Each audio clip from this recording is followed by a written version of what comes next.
Hello बच्चों, आप जुड़ चुके हैं कॉमर्स विद अलका क्लास के साथ, जिसमें बच्चों आपने अभी लास्ट वीडियो आप देख रहे हैं कि बिजनेस के आपने टाइप्स पढ़ लिए, मैनेजमेंट, और आपने लास्ट वीडियो में देखा है कि प्रबंध के कार्य, फंक्शन ऑफ मैनेजमेंट। उसके बाद जो सबसे मोस्ट इम्पोर्टेंट चीज आती है आपके बिजनेस एग्जाम में, वो आता है फेयोल के 14 प्रिंसिपल। ठीक है, हेनरी फेयोल, जिन्होंने आपको एक तो साइंटिफिक मैनेजमेंट जो एफ टेलर ने दिया है, और एक हेनरी फेयोल जिन्होंने 14 प्रिंसिपल दिए हैं बिजनेस के। और ये बहुत ही इंपॉर्टेंट टॉपिक है जो आपके 10 मार्क्स में मतलब आ ही जाता है।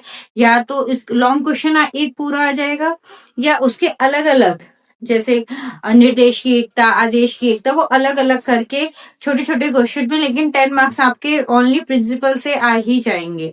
तो बच्चों ये लॉन्ग क्वेश्चन में बहुत एक ही वीडियो बहुत लंबी हो जाती है, क्योंकि इसमें 14 प्रिंसिपल है।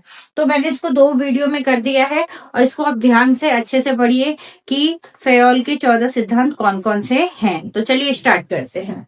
Henry Fayol, principle of management, Henry Fayol के सिद्धांत।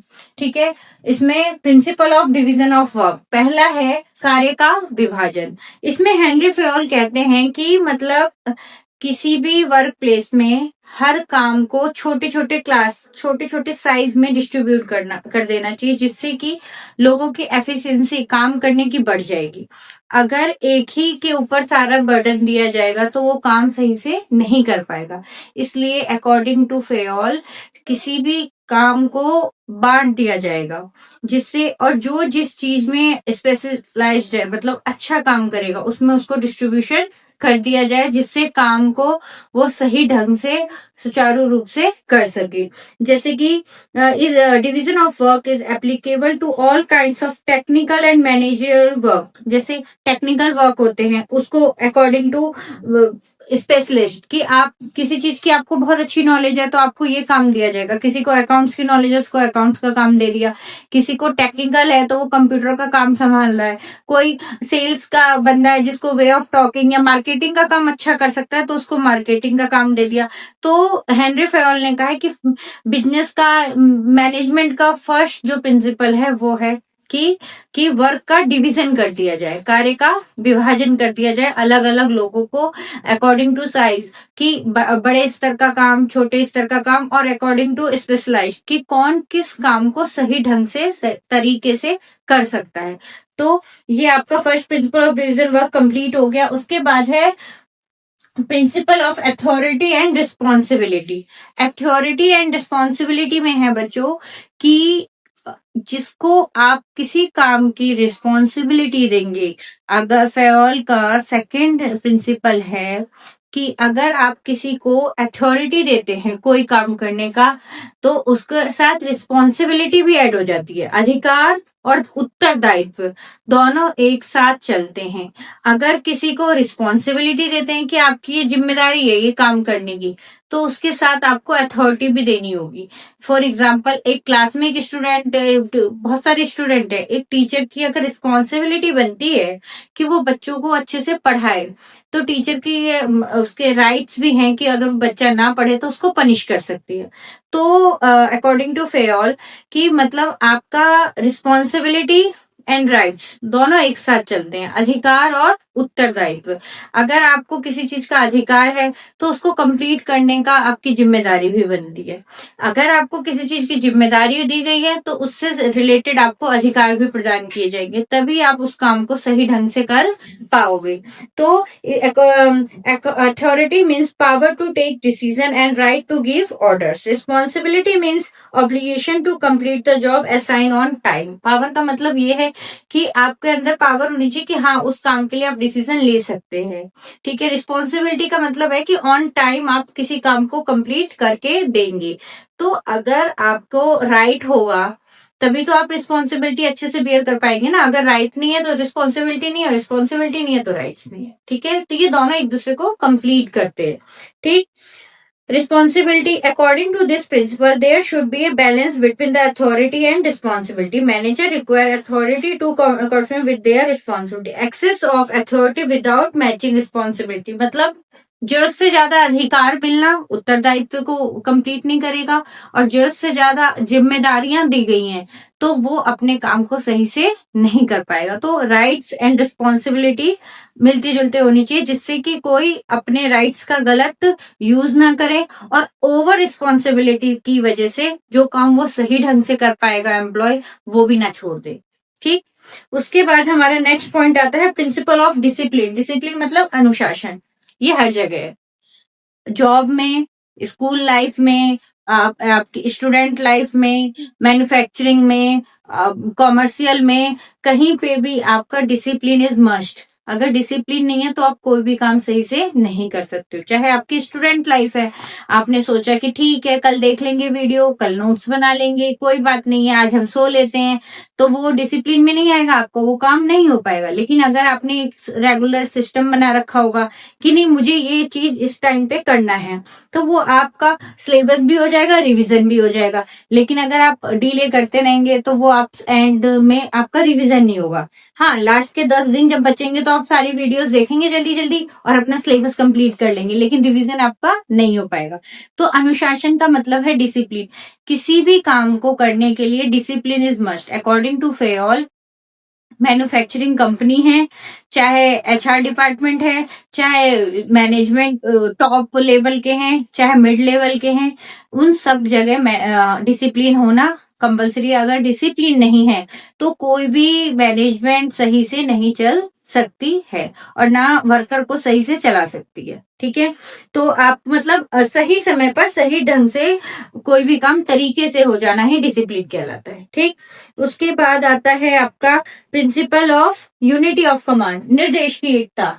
यूनिटी ऑफ कमांड आदेश की एकता है ना, ये भी निर्देश। और फिफ्थ पॉइंट है निर्देश की एकता।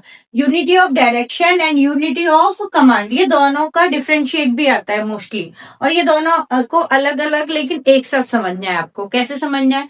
डायरेक्टिंग मतलब होता है, अभी मैंने आपको लास्ट वीडियो में बताया था कि किसी को ये बताना कि कोई काम कैसे करना है, और कमांड का मतलब हो गया आदेश देना कि ये काम तुम्हें करना है। मैंने आपको ऑर्डर दिया कि बेटा आपको ये काम करना है, वो हो गया कमांड देना। और हाउ टू डू, कैसे करना है, वो हो गया डायरेक्शन, निर्देश की एकता। तो अकॉर्डिंग टू फेयोल, किसी भी फर्म में, किसी भी कंपनी में, किसी भी मैनेजमेंट में एक ही आदेश होना चाहिए और एक ही निर्देश होना चाहिए। फॉर एग्जाम्पल, अगर 10 लोग आपको, मैंने बोला कि ये करो, दूसरा कहेगा कि ऐसे करना है, तीसरा कह रहा है ऐसे करना है। अगर आपके 4 बॉस हैं, चारों बॉस अलग अलग काम बताते हैं, अलग अलग ऑर्डर दे रहे हैं, तो एम्प्लॉय क्या होगा, वो कंफ्यूज हो जाएगा कि हमें कौन सा काम करना है ना, कंफ्यूज हो जाएगा ना कि कौन सा काम करूं और कौन सा काम नहीं करूं। तो इसलिए एक ही कमांड होना चाहिए, एक ही आदेश होना चाहिए कि आपको ये काम इस टाइम तक, इस दिन तक कंप्लीट करके देना है। तो एम्प्लॉय उसमें पूरी तरह अच्छे से लग के उस काम को कंप्लीट करेगा कि मुझे ये काम करना है। उसके बाद आता है डायरेक्शन, यूनिटी ऑफ डायरेक्शन, निर्देश की एकता। कि मतलब डायरेक्शन भी एक होना चाहिए। अगर मैं आपसे कहूंगी कि बेटा आपको उस रास्ते जाना है, वहां पर पहुंचना है, वो ऑर्डर हो गया कि आपको 1 घंटे में दिल्ली टू गाजियाबाद पहुंचना है, ठीक है, वो ऑर्डर हो गया। बट कैसे पहुंचना है, वो क्या हो गया, डायरेक्शन की यूनिटी ऑफ डायरेक्शन, की आपको किस तरीके से वहां तक जाना है, वो भी एक ही होना चाहिए। अगर आप एम्प्लॉय को, जो उसका बॉस है, वो बोलेगा इस प्रोडक्ट को इस तरीके से बनाओ, दूसरा आके बताता है कि इस प्रोडक्ट को इस तरीके से बनाओ, तीसरा आके बताता है इस प्रोडक्ट को ऐसे बनाओ, तो वो कंफ्यूज हो जाएगा कि कैसे बनाऊं मैं। आपको कोई टीचर बोलेंगे कि अपने नोट्स जो हैं वो ब्लू पेन से कंप्लीट बना लो, कोई कहेगा नहीं आप ब्लू और ब्लैक यूज करो, कोई कहेगा कि नहीं आप उसको पेंसिल से ही बना लो, जिससे दोबारा उसको इरेज करके फिर से बना लोगे। तो आप कंफ्यूज हो जाओगे कि कैसे बनाऊं मैं, ठीक है। लेकिन अगर आपको एक ही निर्देश दिया जाएगा कि blue and black pen use करके आपको पेपर सॉल्व करना है, तो आप कोई कंफ्यूज नहीं होगा कि हमें इस तरीके से करना है काम। तो इसमें यह है कि unity of direction and unity of command, कि एक ही आदेश होना चाहिए और एक ही निर्देश होना चाहिए, जिससे जो एम्प्लॉय होंगे वो तरीके से काम कर पाएंगे। अगर उनके पास बहुत सारे ऑर्डर होंगे कि 4 बॉस, मान लीजिए किसी फर्म में 4 पार्टनर हैं, चारों पार्टनर ने अलग अलग बोल दिया। किसी ने बोला कि आप वीकडेज में कभी भी ऑफ ले सकते हैं, आप मंडे ऑफ ले लीजिए। दूसरे एम्प्लॉय ने बोला कोई नहीं, आप ट्यूसडे ऑफ ले लीजिए। थर्ड ने बोला वेडनेसडे, फोर्थ ने बोला थर्सडे। तो वो कंफ्यूज हो जाएंगे, एम्प्लॉय जो होंगे वो कंफ्यूज हो जाएंगे कि भाई कौन से दिन हम ऑफ लें। और मान लीजिए वो एक की बात दूसरा मान रहा है, वो मंडे ले रहा है, संडे ले रहा है, कोई ट्यूसडे ले रहा है, तो काम सही से नहीं चलेगा। लेकिन अगर एक ही ऑर्डर है कि सबको संडे ऑफ लेना है, संडे ऑफ लेना है, फिर तो कोई कंफ्यूजन ही नहीं है। तो हमेशा मैनेजमेंट में एक ही ऑर्डर होना चाहिए और एक ही डायरेक्शन होना चाहिए काम करने का तरीका। उसके बाद आता है हमारा principle of subordination of individual interest और टू जनरल इंटरेस्ट। मतलब सामूहिक हित का ज्यादा ध्यान रखना है व्यक्तिगत हित पे। इट मीन्स आपका जब आप ग्रुप में कहीं काम कर रहे हैं, फर्म, कंपनी, कहीं भी, तो आपको अपने पर्सनल इश्यूज को साइड में रखने के, आपको ग्रुप के लिए काम करना है, आपको फर्म के लिए काम करना है, आपको कंपनी के लिए काम करना है। अगर हर इंडिविजुअल अपना अपना सोचने लगेगा तो काम सही से नहीं हो पाएगा। अगर उसमें आपका सही ढंग से सारे काम चल रहे हैं तो आपको अपनी बहुत सारी चीजें जो व्यक्तिगत मतलब पर्सनल इश्यूज को साइड में रख के फर्म के लिए, कंपनी के लिए आपको काम करना है। तो ये प्रबंध का एक सिद्धांत है अकॉर्डिंग टू फेयर। उसके बाद आता है रेम्युनरेशन ऑफ एम्प्लॉय, कर्मचारियों को प्रतिफल। देखो, जब आपके यहाँ कोई काम कर रहा है, जो भी एम्प्लॉयज हैं वो काम कर रहे हैं, तो उनको सही ढंग से और सही प्रतिफल, सही रेम्युनरेशन, चाहे आप उसको वेजेस बोलो, सैलरी बोलो, प्रॉफिट बोलो, डिविडेंड बोलो, इंटरेस्ट बोलो, मतलब जो भी आपके यहाँ काम कर रहा है, सैलरी, वेजेस और रेम्युनरेशन ही यूज होगा, तो आपको उसके बदले में उसे सही पेड करना चाहिए। अगर आप अपने एम्प्लॉयज को सही पेड नहीं करोगे अकॉर्डिंग टू देयर वर्क, उनके काम के अनुसार उनको सही ढंग से उसको पैसा नहीं पेड करोगे, सैलरी नहीं पेड करोगे, तो कुछ टाइम तो वो अच्छे से काम करेंगे, आफ्टर डेट वो साइकोलॉजिकल उनका काम करने में मन नहीं लगेगा। उन्हें लगेगा कि भाई जितना मैं करता हूँ उस हिसाब से मुझे रिजल्ट नहीं मिल रहा है, उतना मुझे सैलरी नहीं मिल रहा है, तो उनकी जो वर्क एफिशिएंसी है वो धीरे धीरे घट जाएगी, जो इनडायरेक्टली आपके बिजनेस को इम्पैक्ट करेगी।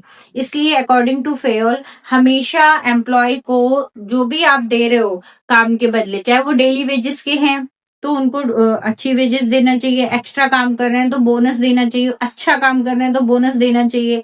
तो ऐसे उनको सही प्रतिफल, सही मतलब उनका पेड होना चाहिए अकॉर्डिंग टू देयर वर्क। जो जैसा काम कर रहा है उसके हिसाब से उनको सही पैसा मिलना चाहिए, मतलब उनका शोषण नहीं होना चाहिए, कि ये नहीं कि उनको जबरदस्ती काम कराया जा रहा है। तो ये 7 सिद्धांत इसमें आपने पढ़ लिए, प्रिंसिपल ऑफ फेयर मैनेजमेंट के प्रिंसिपल आपने अकॉर्डिंग टू फेयर 7 पढ़ लिए। आपके 7 और बचते हैं जो बच्चों मैं आपको नेक्स्ट वीडियो में करवा रही हूँ। तो कंटिन्यू वीडियो देखते रहिए और चैनल को सब्सक्राइब जरूर कर लीजिए, क्योंकि अब ज्यादा से ज्यादा बिजनेस की वीडियोस आने वाली हैं।